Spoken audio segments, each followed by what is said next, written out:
Zombie Apocalypse.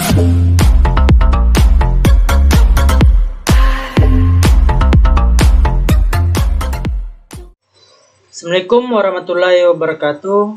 Perkenalkan, nama saya Muhammad Firgawan Lukman, NIM 1831011163, kelas PJKRE Angkatan 2018. Ya, pada video kali ini saya akan mempresentasikan tentang biomekanika olahraga. Pengertian biomekanika adalah ilmu yang mempelajari tentang bentuk dan macam-macam gerakan manusia dalam olahraga atas dasar prinsip-prinsip mekanika dan menganalisis gerakan olahraga tersebut untuk mengenali materi yang dipelajari dalam mata kuliah ini difokuskan kepada prinsip anatomis yang berhubungan dengan gerak tubuh. Ruang lingkup biomekanika itu terbagi atas 5, yaitu development biomekanis, yang kedua itu biomekanis of exercise, yang ketiga itu rehabilitas mekanis, yang keempat itu equipment design, dan yang kelima itu sport biomekanis. Untuk development biomekanis yaitu biomekanika yang secara khusus mempelajari perubahan pola gerak secara hidup dan orang cacat. Kemudian yang kedua itu biomekanis of exercise, yaitu biomekanika yang mempelajari usaha-usaha untuk meningkatkan keuntungan yang diperoleh dari latihan dan mengurangi kemungkinan terjadinya cedera. Dan yang ketiga itu rehabilitas mekanis, yaitu biomekanika yang mempelajari pola gerak orang yang mengalami cedera. Yang keempat itu equipment design, yaitu biomekanika yang mempelajari desain peralatan yang digunakan dalam olahraga. Yang kelima itu sport biomekanis, yaitu ilmu biomekanika yang digunakan untuk meningkatkan efisiensi gerak atlet ketika menampilkan cadangan olahraga.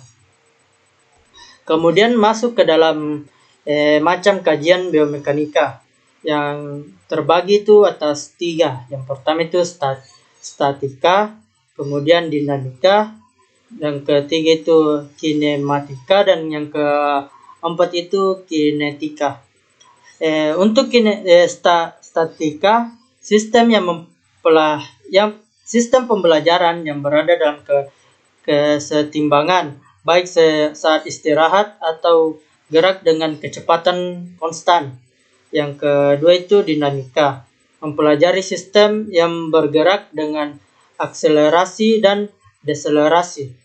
Yang ketiga itu kinematika, yaitu menjelaskan pengaruh gaya pada suatu sistem pola gerak termasuk perubahan linear dan sudut dalam kecepatan dari waktu ke waktu. Yang keempat itu kinetika, yaitu mempelajari apa yang menyebabkan gerakan atau kekuatan dan momen di tempat kerja. Kemudian pada slide selanjutnya itu membahas tentang tujuan biomekanika.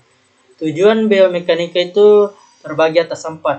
Yang pertama itu untuk mengetahui konsep ilmiah dasar yang diaplikasikan dalam bentuk gerak manusia. Yang kedua itu untuk memahami suatu bentuk atau model gerak dasar dalam olahraga sehingga mampu mengembangkannya dengan baik. Yang ketiga itu mampu memahami perkembangan gerak dasar. Yang keempat itu mampu menerapkan suatu bentuk yang sesuai dengan karakteristik fisik seseorang dalam berolahraga dengan baik dan benar. Kemudian masuk ke dalam manfaat biomekanika. Manfaat biomekanika itu terdiri atas 5. Yang pertama itu kecepatan gerak meningkat, berlari, berenang, dan lain-lain. Yang kedua itu lebih banyak kekuatan, contohnya itu melompat, memukul, mengangkat, dan lain-lain. Yang ketiga itu membantu menghilangkan ketidakseimbangan otot. Yang keempat itu mengurangi kegusan pada sendi dan ligamen. Yang kelima itu peningkatan bentuk dan teknik khusus olahraga. Masuk ke fungsi biomekanika olahraga. Yang pertama itu pengetahuan mekanika performance lebih baik. Prinsip mekanika merupakan aturan dasar yang mengatur aksi atlet. Contohnya peloncat indah, gaya gravitasi, pegulat. Contohnya itu keseimbangan. Yang ketiga itu dipakai juga dalam memperbaiki efisiensi peralatan olahraga. Faktor-faktor yang menentukan stabilitas. Stabilitas meningkat bila ukuran bidang tumpuan diperluas. Stabilitas meningkat bila garis gravitasinya jatuh di dalam bidang tumpuannya. Stabilitas meningkat bila titik berat badannya direndahkan. Stabilitas meningkat bila bidang tumpuannya diperluas searah datangnya gaya. Yang selanjutnya itu stabilitas meningkat bila garis gravitasinya dipindahkan ke arah datangnya gaya. Dan yang terakhir itu stabilitas berbanding lurus dengan massa tubuh. Masuk ke gerak atlet. Yang terbagi itu atas 4, yaitu gerak linear, gerak angular, gerak kombinasi, dan gerak proyektil. Gerak linear atau translasi menggambarkan situasi di mana seluruh bagian benda bergerak dengan jarak, arah, dan waktu yang sama. Contohnya itu atlet sepatu roda. Kemudian masuk ke gerak angular atau gerak rotasi, spin, salto, dan twist. Menunjukkan seorang sedang berputar beberapa derajat. Untuk menciptakan gerak angular, maka gerakan harus terjadi di sekitar poros, yaitu pada seluruh persendian yang ada. Gerak kombinasi, contoh pada lari sprint. Pada lari sprint terlihat naik turunnya tubuh atlet dari satu langkah ke langkah yang lain, sebagian linear dan sebagian regular. Kemudian gerak proyektil. Seringkali atlet olahraga diproyeksikan bergerak melayang di udara, yang selanjutnya disebut proyektil. Proyektil bisa berupa bola, lembing, pelompat, dan pesenam. Beberapa faktor yang mempengaruhi sifat jalur melayang, sudut kecepatan, dan ketinggian saat lepas. Masuk ke gerak dasar-dasar biomekanika dalam pendidikan jasmani. Yang pertama terbagi atas 5, itu gerakan, bentuk gerakan, gerakan rotasi, bidang gerak, dan lokasi titik berat. Kemudian bentuk gerakan yaitu gerak linear dan gerak rotasi. Bentuk gerakan menurut James G. Hay, translasi atau gerak linear apabila badan bergerak dan dalam perjalanannya semua bagiannya. Hubungan gerak rotasi dengan gerak linear. Gerak kaki berputar melalui sumbu gerakan pada persendian pinggul.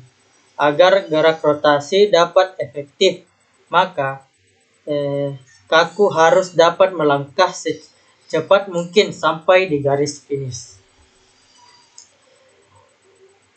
Bidang 3 dimensial menurut Barhan dan Wotton.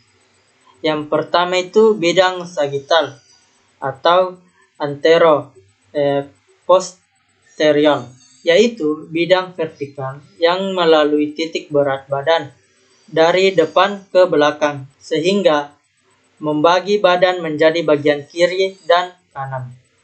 Yang kedua itu bidang frontal atau lateral, yaitu bidang vertikal melalui titik berat badan dari samping ke samping sehingga membagi badan menjadi bagian muka dan belakang. Kemudian yang terakhir itu bidang transversal atau horizontal, yaitu bidang horizontal melalui titik berat badan dan membagi badan menjadi bagian atas dan bagian bawah. Kemudian masuk ke sumbu dari ketiga bidang, yaitu sumbu frontal atau sumbu X. Ambu ini horizontal dan tegak lurus pada bagian sagital dari samping ke samping serta melalui titik berat badan. Sumbu vertikal atau sumbu Y, sumbu ini tegak lurus pada tanah dan bidang transversal serta melalui titik berat badan. Yang ketiga itu sumbu sagital atau sumbu Z. Sumbu ini horizontal dan tegak lurus pada bidang serta melalui titik berat badan. Bidang khusus dalam biomekanika terbagi atas 5, yaitu biomekanika kardiovaskular, biomekanika sel, biomekanika pergerakan manusia atau khususnya biomekanika ortopedi. Nah, keempat itu biomekanika tenaga kerja. Yang kelima itu biomekanika olahraga. Biomekanika dalam terapan ilmu olahraga itu terbagi atas 3, yaitu massa, berat, dan inersia. Hubungan berat dan massa. Gaya gravitasi bumi semakin dekat intinya semakin besar. Contohnya, atlet yang berada di ekuator sedikit lebih ringan dibandingkan di kutub. Massa tubuh tetap konstan, tetapi berat tubuhnya bisa berubah-ubah. Hubungan massa dan inersia. Semakin besar massa dan berat tubuh, atlet semakin besar tahanan yang menghambat gerakannya. Inersia dianggap lawan pada saat mulai bergerak dan menjadi kawan pada saat bergerak. Hal ini terjadi juga pada gerakan rotasi. Memindahkan titik berat badan terbagi atas 3. Yang pertama itu jika atlet bergerak kemudian menggerakkan tungkainya ke depan 1 langkah, maka titik berat akan berpindah ke area yang sama. Yang kedua itu bila menggerakkan lengan dan tungkai, maka perpindahan akan lebih jauh karena massanya juga lebih besar. Yang ketiga itu jadi perpindahan titik berat tergantung pada seberapa besar dan jauh massa tubuh yang dipindahkan. Pengertian mekanika. Salah satu cabang ilmu dari bidang ilmu fisika yang mempelajari gerakan dan perubahan bentuk.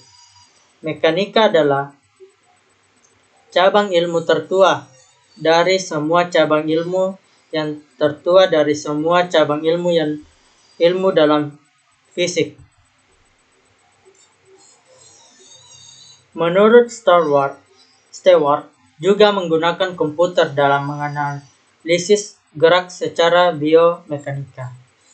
Yang pertama itu memfilmkan atau merekam atlet dengan kamera yang berkecepatan tinggi dari 2 sudut atau lebih. Yang kedua itu memproyeksikan film pada layar lebar dan kemudian dengan menggunakan pena magnetik diwujudkan menjadi gambar dan dipecahkan dan disusun pada bagan-bagan. Yang ketiga itu menggunakan komputer untuk memproses informasi. Yang keempat itu menghasilkan simulasi 3 dimensi dengan tongkat pengarahan pada pusat, terminal, grafik, dan yang terakhir itu pengukuran kekuatan, akurasi, kecepatan, dan daya tahan atau ketahanan.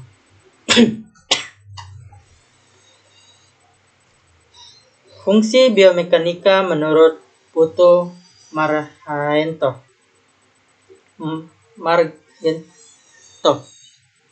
Jumlah otot yang ikut berkontraksi, semakin banyak jumlah otot yang terlibat dalam gerak tersebut, semakin besar gaya yang dihasilkan oleh kontraksi otot tersebut. Yang kedua itu kombinasi power dan yang dihasilkan oleh otot-otot pada sendi yang digunakan. Semakin besar otot-otot yang menghasilkan gaya yang lebih besar dibandingkan dengan otot-otot yang kecil. Dan gaya yang diterapkan oleh otot-otot bermacam-macam, melewati sudut yang berbentuk oleh persendian. Yang ketiga itu persentase gaya yang diterapkan yang melewati pusat gaya berat tubuh sesuai dengan gerak yang diharapkan. Peran biomekanika olahraga. Dalam bidang olahraga yang tujuannya adalah pencapaian prestasi yang setinggi-tingginya, mutlak perlunya penerapan ilmu dan teknologi. Apa yang mereka perlukan sebenarnya tidak lain adalah pengetahuan tentang bagaimana menganalisis gerakan keterampilan. Faktor yang menentukan seberapa besar inersia yang dimiliki benda berputar. Yang terdiri atas massa benda, distribusi massa, momentum linear, impuls, usaha, daya, dan energi. Energi kinetik, energi potensial, energi regang.